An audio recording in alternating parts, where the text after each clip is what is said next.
And our guest, Anton Assad, is a leading expert on restoring beautiful Danish furniture. Why is Danish furniture such a world leader?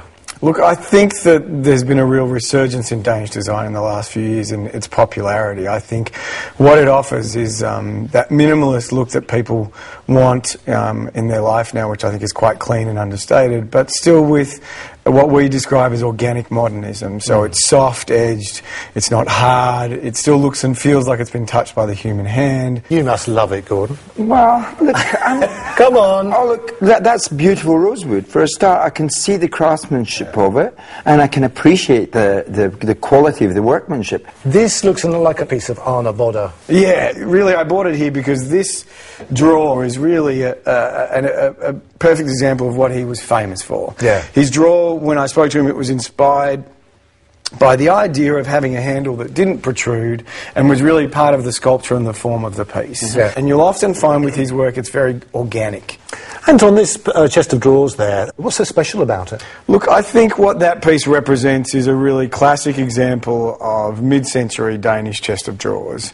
It's got the book-matched front. I use the same piece of veneer over and over again on the same piece. It's also the handles, which is classic Danish, where perhaps the handles have been set back a little bit, so they're a little more understated than perhaps what antiques might have, which is sort of a real feature of the piece, whereas the Danes really tried to Get rid of them. Basically get rid of them because they thought they're unnecessary.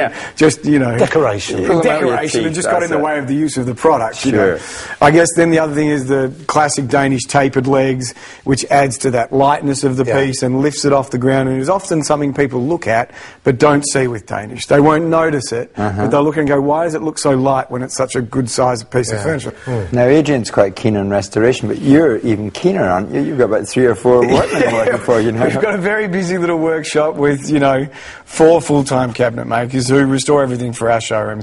We ran a restoration class and we asked everyone what was the biggest thing that you would want to learn in the class, and it was wobbly chairs. That was it. Nearly everyone said, I've got a wobbly Danish chair and I want to fix it. Right. So it's quite a job because you have to pull apart the whole chair. It is. It's a lot more work than people think. It I've done is. lots And of as them. you know, you have to take the animal glue, which is the old glue, scrape it all off on the inside and the outside of the joins, and you in fact have to on the wood on the joins, you actually have to sort of rough it up again so that you've got texture for the new glue to fit. Well, Anton, thanks so much for coming. My pleasure. It's been such a lesson, hasn't it? Yeah, it's fun. There you go, Anton Assad, the man who stopped Australia's chairs from wobbling.